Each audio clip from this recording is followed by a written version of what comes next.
première épître de l'apôtre Jean, chapitre 3. Je vous invite à suivre ce texte du verset 1 au verset 6. Voyez quel amour le Père nous a témoigné pour que nous soyons appelés enfants de Dieu. Et nous le sommes.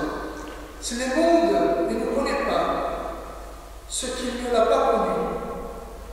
Bien-aimés, nous sommes maintenant enfants de Dieu. Et ce que nous serons n'a pas encore été manifesté. Mais nous savons que lorsque cela sera manifesté, nous serons semblables à lui. Parce que nous le verrons tel qu'il est. Quiconque a cette espérance en lui se purifie, comme lui-même est pur. Quiconque pêche transgresse la loi, et le péché est la transgression de la loi. Or, vous le savez, Jésus a paru pour ôter le péché, et il n'y a point en lui de péché. Quiconque demeure en lui ne pêche point. Quiconque pêche ne l'a pas vu, et ne l'a pas connu. Voici la parole de Dieu. Je vous invite à la prière. Seigneur notre Dieu, nous sommes ici devant ta parole, devant cette exhortation. Que ton esprit puisse parler à notre esprit, à notre âme, afin que nous puissions comprendre ce message, afin que nous soyons transformés. Au nom de Christ, nous te prions. Amen. Je voulais commencer cette prédication avec une histoire. Je suis allé au départ de l'évêque de l'Ariège, l'évêque pas de l'Ariège, de Pamiers. Et donc c'était une cérémonie dans l'église catholique. Et avant de démarrer la messe, donc on a fait un petit cortège. Et donc il y avait évidemment les pères, les prêtres, il y avait aussi les diacres, et il y avait quelques pasteurs protestants qui ont été invités à cette cérémonie. Et donc, tout de suite, on voyait qui étaient les protestants et qui étaient les catholiques. Parce que les catholiques, ils avaient une robe toute blanche, et les protestants, tout noir. Voilà. Et donc, un prêtre, il rigolait, mais il m'a parlé, voilà, nous sommes les colombes et vous êtes les colombes. C'était pour rigoler. Mais en fait, ce que je voulais exprimer ici, parfois on peut reconnaître de quel groupe nous appartenons, ou quel groupe est devant nous, à cause de sa façon de se comporter, grâce à leur façon de se comporter.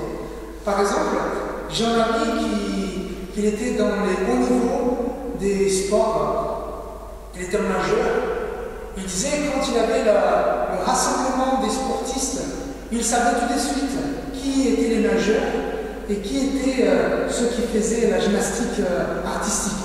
Parce que les nageurs étaient hauts, voilà, de grande taille, et les athlètes de la gymnastique étaient tout petits. Et en fait, par ces exemples-là, je voulais poser la question, comment les chrétiens sont reconnus? Quelles sont les caractéristiques des protestants, des chrétiens dans notre société? C'est vrai qu'avec Jésus-Christ, l'évangile a été répandu dans le monde entier. Il n'y a plus une langue chrétienne. Toutes les langues sont les langues chrétiennes. Il n'y a pas une façon de s'habiller comme plusieurs religions. Alors, quelle est la marque de la chrétienté dans le monde? Et selon notre texte d'aujourd'hui, cette marque, c'est la sainteté. Comme je vous ai dit au départ, sainteté, ça veut dire être séparé, être mis à part. Donc, c'est un grand défi pour nous les chrétiens. Pourquoi? Parce qu'en même temps que nous sommes saints, nous sommes sanctifiés, nous restons encore dans le monde. Alors, comment en étant dans le monde. Vous savez, Jean il écrit cette lettre en église, à l'église d'Éphèse. Et donc, cette église vivait une tension. C'était une idée qui est venue sur cette église, une idée, une hérésie. Et cette hérésie s'appelle docétisme, je vous explique pourquoi. En fait, c'est une tendance qui disait, à la base de la philosophie, évidemment, que l'esprit, il est bon, l'esprit est excellent, tandis que la chair, le corps, il est mauvais. Même quand on regardait Jésus-Christ, il était bien. Par contre, Jésus-Christ ne pouvait pas être ou venir dans la chair. Pourquoi? Parce qu'en étant lui excellent, il ne pouvait pas avoir une chair, un corps. Donc il disait que Jésus-Christ était seulement un genre de fantôme. Il était là, oui, mais il n'y avait pas une chair. Alors comment cela pouvait influencer l'église locale? Donc il disait, voilà, c'est mon esprit, il est sauvé. Si je suis sauvé, donc je peux faire n'importe quoi avec mon corps. Je peux boire ce que je veux, je peux me prostituer, je peux faire n'importe quoi avec mon corps. Parce que mon esprit, il est bon. Et Jean, il essaie de convaincre par la parole de Dieu, de convaincre ces chrétiens à avoir une cohérence entre l'esprit et le corps. Avoir un équilibre. Si vous êtes sauvés, vous êtes saints, vous êtes séparés. Ceci étant dit, votre corps aussi doit être saint, séparé. C'est pour ça que Jean, au début de sa lettre, il va dire ce qui était dès le commencement, ce que nous avons entendu, donc il parle de Christ, ce que nous avons vu de nos yeux, ce que nous avons contemplé et que nos mains ont touché. Voilà, pour montrer à tous ceux qui partageaient cette idée où Jésus était seulement un fantôme. Jean, l'apôtre, il avait touché Jésus-Christ, ressuscité. Il avait aussi un corps. Et donc, Jean, dans ce texte, il va nous essayer, il va essayer de nous convaincre à avoir une vie de sainteté. Évidemment, je ne sais pas vous, mais j'appartiens à une époque où quand même dans les églises, c'est prêché pas mal de choses légalistes. Par exemple, à mon époque, les chrétiens ne pouvaient pas avoir des tatouages. Voilà, c'était du péché. Là, c'était la sanctification. Dans mon pays d'où je viens, le Brésil, les chrétiens ne peuvent pas boire du vin ni de la bière. Pourquoi? Parce que c'est pas la sainteté, ça. Les foot dimanche matin, c'est impossible. Voilà. Et donc, voilà, c'est une façon d'être séparé, mais c'est pas vraiment être séparé. C'est juste condamner des attitudes, façon de vivre. Mais de l'autre côté, nous sommes allés jusqu'à l'autre côté de l'extrémité. Aujourd'hui, tout est permis. Je crois en Dieu et tout est permis. À mon avis, ni l'un ni l'autre sont en bonne affaire. Je pense, quand on parlait des habits, avant le pasteur il prêchait avec la robe. Aujourd'hui, il y a des pasteurs qui prêchent avec les bermudas. Donc, voilà, il y a un juste milieu quand même. Et donc, Jean, il essaie de nous convaincre, avoir un équilibre, une vie sainte. Et d'abord, il parlera de l'amour de Dieu. Pour nous convaincre d'avoir une vie sainte, il va nous dire, voyez quel amour le Père nous a témoigné. Voilà, Jean, il savait que la vie chrétienne n'est pas facile. Être saint, éviter toutes sortes d'excès, c'est pas facile. C'est difficile de ne pas transgresser et désobéir les lois de Dieu. Mais Jean essaie de changer le focus de ces gens-là Au lieu de regarder seulement ce qu'il ne pouvait pas faire, il faut qu'il regardait ce que Dieu avait pour eux. Et donc il parlera de cet amour que Dieu a témoigné. Cet amour qui a fait des hommes et des femmes rebelles devenir ses propres enfants.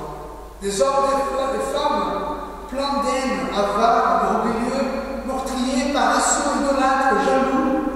Et par l'amour de Dieu, ces hommes et ces femmes, nous, dans l'occurrence, nous pouvons devenir enfants de Dieu.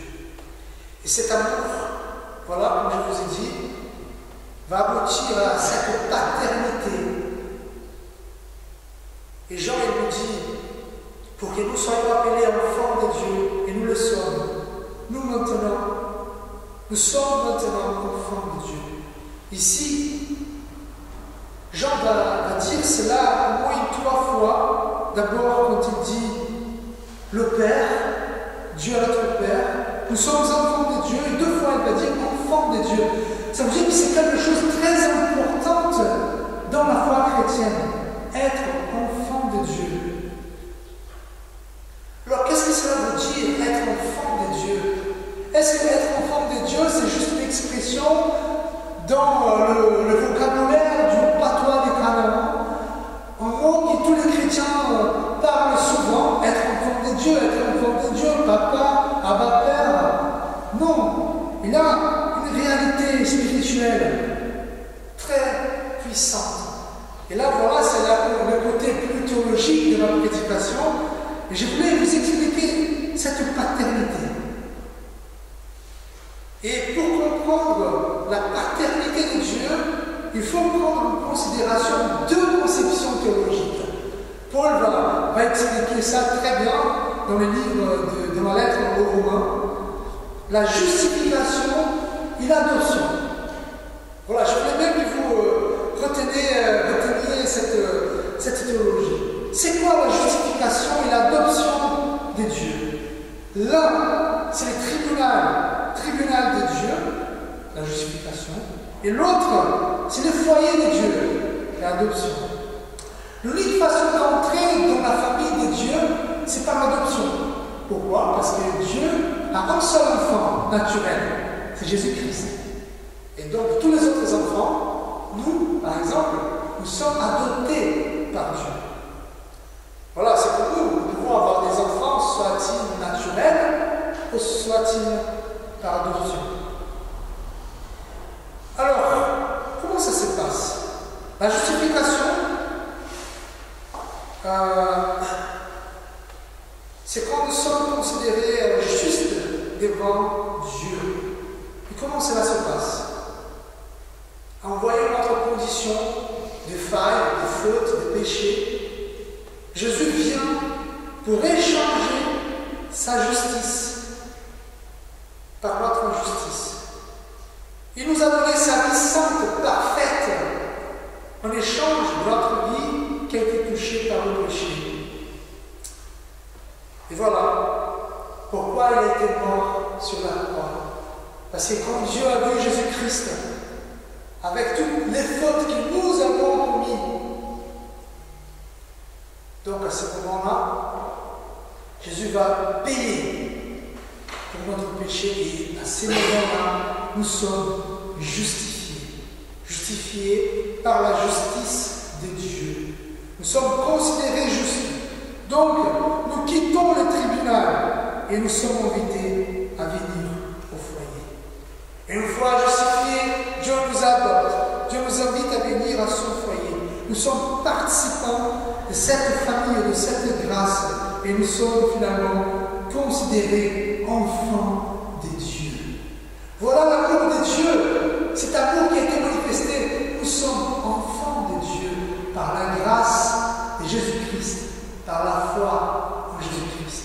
On peut se poser la question, tous les hommes et toutes les femmes sont enfants de Dieu. Est-ce que ce titre est attribué à tous les mondes? Selon la Bible, il y a ceux qui sont enfants de Dieu et ceux qui ne le sont pas, qu'on le veuille ou non. Évidemment, c'est par notre décision. En Éphésiens 2, chapitre 3, l'apôtre Paul nous dit dans le texte, nous étions par nature enfants de la colère. En Jean, chapitre 8, verset 44, il va parler, vous avez pour père le diable, car il est honteux et le père du mensonge. En Jean, chapitre 10 aussi, il va répéter les enfants du diable. Donc, frères et sœurs, il est possible d'être enfant de Dieu et d'aimer ne pas être. Voilà, je voulais bien vous dire en théologie où tous les mondes sont enfants de Dieu et tout le monde est enfant de Dieu et ça passera bien, mais c'est pas ça qui dit la parole de Dieu. Dieu, il offre son salut, il offre sa paternité à tout le monde, mais malheureusement, il y a ceux qui vont choisir d'être enfants de Dieu et les autres qui ne le font pas. Alors, comme je vous ai dit, hélas, il n'est pas tout le monde qui est enfant de Dieu. Il n'est pas tout le monde qui profite des privilèges, des bénéfices d'être enfant de Dieu. Donc, je vous dis maintenant, réjouissez-vous qui êtes enfants de Dieu et venez voir quel amour le Père nous a témoigné. Peut-être que vous pouvez trouver tout cela très abstrait, mais Jean nous donne un exemple pour éclairer cette conception. Il nous dit, si nous le sommes, si le monde ne nous connaît pas, c'est qu'il n'a pas connu. Donc, en premier lieu, il va montrer comment vivre en tant qu'enfant de Dieu. Il me dit, les mondes, ça veut dire le système humain qui est hostile à Dieu. Il va dire ne pas connaître, donc mépriser. Nous savons que nous sommes enfants de Dieu et que nous cherchons la sanctification. Quand le monde nous déteste, quand le monde nous poursuit, voilà une façon de vivre cette paternité. Même si l'amour de Dieu il est grand, il est là, mais parfois, même Jésus qui était parfait, le monde ne l'a pas aimé. Et le monde va aussi nous poursuivre. Mais là, notre argument pour nous encourager à chercher la sanctification, la sainteté, c'est l'espérance de l'avenir. Jean continue en soulignant la relation spéciale que nous avons avec Dieu. Le fait non seulement d'être enfant de Dieu, mais maintenant avoir l'espérance dans l'avenir. Qu'est-ce qui va se passer dans notre avenir? Avec la venue de Jésus, nous aurons notre cœur transformé et nous serons semblables à Jésus-Christ. Autrement dit, notre corps qui souffre à cause du péché sera enfin transformé en un corps pur, ainsi comme le corps de Christ. C'est ça que nous dit l'apôtre Jean. On sait que nous serons, n'a pas encore été manifesté, mais nous savons que lorsque cela sera manifesté, nous serons semblables à lui, parce que nous le verrons tel qu'il est.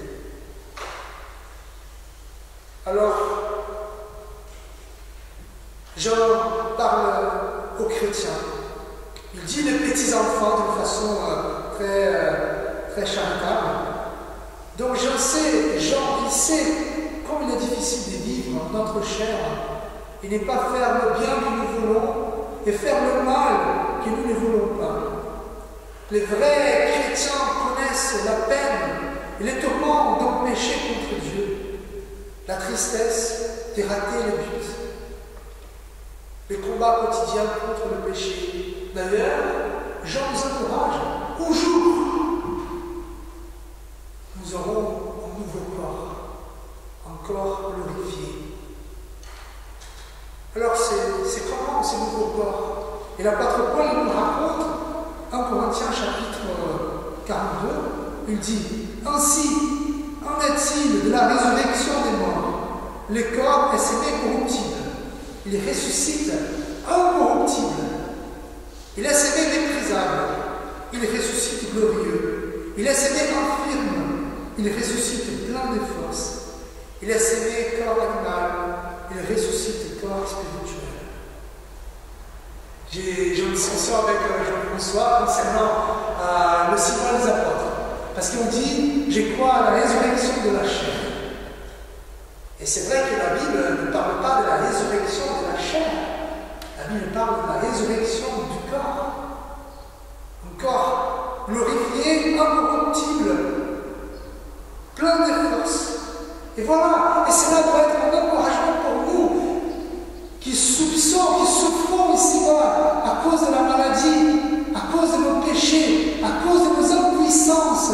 Un jour, nous aurons notre corps transformé pour vivre pleinement et parfaitement la volonté de Dieu. Voilà, d'abord, soyons saints, vivons la sainteté, parce que Dieu nous aime, parce qu'il est notre Père, et parce que nous avons l'espérance qu'un jour, notre difficulté va disparaître. Et le dernier encouragement qu'il va nous faire, c'est parce que le péché, il est meurtrier. Même si nous méprisons un peu la puissance du péché, la puissance de cette transgression de la loi, le péché est meurtrier. En fait, dans notre imaginaire, nous savons que le péché est non seulement quelque chose de mauvais, mais encore que nous devons éviter le péché. Mais, alors, pourquoi? Ça c'est vrai, évidemment, mais pourquoi nous devons éviter le péché? C'est quoi le péché finalement? Est-ce que le péché, c'est seulement les règles que les églises imposent aux fidèles? Qu'est-ce que c'est le péché? En fait, selon Jean, le péché, c'est la transgression de la loi de Dieu. Autrement dit, Dieu a créé le monde tout beau, tout parfait, tout saint, qui effectivement révélait sa gloire. Puis il a donné au premier couple une loi afin de garder la beauté, la perfection de sa création. Par contre, Adam et Ève, celui et celle qui représentaient l'humanité, ils ont décidé de transgresser les lois de Dieu. Et voilà, par conséquence, la mort et la dépravation sont entrées dans la création de Dieu. Ainsi, toutes les lois, les commandements de Dieu donnés qu'on voit dans l'Ancien Testament, dans le Nouveau Testament, ont pour but de préserver la vie de la création de Dieu et garder ce qui révèle la bonté, la gloire et la sainteté de Dieu. Quand on dit ne tuez pas, quand on voit les guerres, on voit là la transgression de la loi de Dieu et tout ce qui est méprisable aux yeux de Dieu. Donc les lois servent pour garder et préserver la beauté et la gloire de la création de Dieu. Enfin, le péché, c'est quand je rejette et je désapprouve les lois de Dieu pour satisfaire mes propres désirs. C'est quand je rejette, je m'oppose à la gloire de Dieu pour chercher ma propre gloire. Le péché, c'est quand je rejette, je refuse la vie pour saisir la gloire. Bref, nous ne pouvons absolument pas jouer avec le péché. Il y a une autre chose que Jean nous dit, notre point dans cet argument. Jean dit que le péché est montré parce qu'il a tué Jésus-Christ. Alors, nous étions condamnés à la mort. Selon la Bible, le salaire du péché, c'est la mort. Cependant, Jésus est venu. Oui, très bien. Par contre, il n'est pas venu là pour accourcir la gravité du péché. Il n'est pas venu pour considérer les péchés inoffensifs. En revanche, selon Jean, il est venu pour ôter les péchés. Il y a une seule façon d'ôter les péchés, c'est par sa mort. Donc, tous les péchés que j'ai commis, les péchés que je vais commettre, ont servi pour tuer Jésus-Christ. Et évidemment, frères et sœurs, nos failles, nos fautes, nos péchés causent un grand dégât chez nous, dans notre entourage. C'est pour ça que Jean va nous inviter fortement, il va nous encourager fortement à chercher la sainteté, à être saint comme Christ, comme Dieu est saint. Il va nous inviter à trouver cet équilibre entre notre salut, entre notre confession des foi et notre vie. L'équilibre, la cohérence entre le corps et l'esprit, entre la chair et l'âme. Donc, frères et sœurs, quelle est l'identité des chrétiens dans le monde, dans notre société? C'est l'identité de Christ. C'est lui qui est capable d'être dans le monde sans se souiller avec le monde. C'est là notre identité en tant que chrétien. Je vous invite à la prière. Seigneur notre Dieu, merci. Merci de ton amour manifesté. Merci parce que malgré nous, tu nous as adoptés et nous pouvons t'appeler le Père parfait. Merci Seigneur parce que tu assures que nous aurons une vie après la mort, pas en tant que fantôme qui vague, mais nous serons aussi encore glorifiés. Nous aurons encore comme Jésus-Christ après sa résurrection. Merci Seigneur. Et Seigneur, tu nous montres aussi que le péché, il a une puissance épouvantable, dévastatrice. Aide-nous Seigneur à être dans le monde, mais éloigné du péché, loin du péché. Aide-nous Seigneur à aimer comme Jésus-Christ a aimé. Nous te prions parce que nous confions à ta parole, nous confions à l'aide de ton Saint-Esprit. Sois avec nous, Seigneur. Amen. Seigneur, souviens-toi de ton Église et manifeste ta grâce et ta vérité dans notre peuple et parmi tous les peuples du monde. Que tu donnes ta paix, Seigneur. Souviens-toi de nos proches, nos familles et de nos amis. Couvre-les de ta protection et environne-les de ton amour. Nous les nommons en silence devant toi. Seigneur, souviens-toi des malades, des prisonniers, des mourants, des enfants abandonnés, ceux qui sont blessés par la guerre. Approche-toi de ceux qui sont dans le deuil, l'anxiété ou l'isolement. Nous voulons prier tout particulièrement pour la famille de Nicolas, pour Jacqueline, voilà, après avoir perdu son enfant Nicolas. Seigneur, bénis cette famille, bénis cette dame, et bénis-nous tous ici au Mas d'Asile qui vivons dans le deuil, à cause de ce départ très prématuré. Donnez-nous la paix, Seigneur, la paix dans la foi et la consolation dans ton amour. Au nom de Jésus-Christ. Amen. Je vous invite à vous lever pour recevoir la bénédiction, l'exhortation, la bénédiction de la part de Dieu. Romains chapitre 12 nous dit: je vous encourage donc, frères et sœurs, par les compassions de Dieu, à offrir votre corps comme un sacrifice vivant, saint et agréable à Dieu. Ce sera de votre part un culte raisonnable. Que l'amour de Dieu, notre Père, la grâce de Jésus-Christ, notre Sauveur et Seigneur, et la consolation du Saint-Esprit soient avec vous tous, aujourd'hui et à jamais. Amen.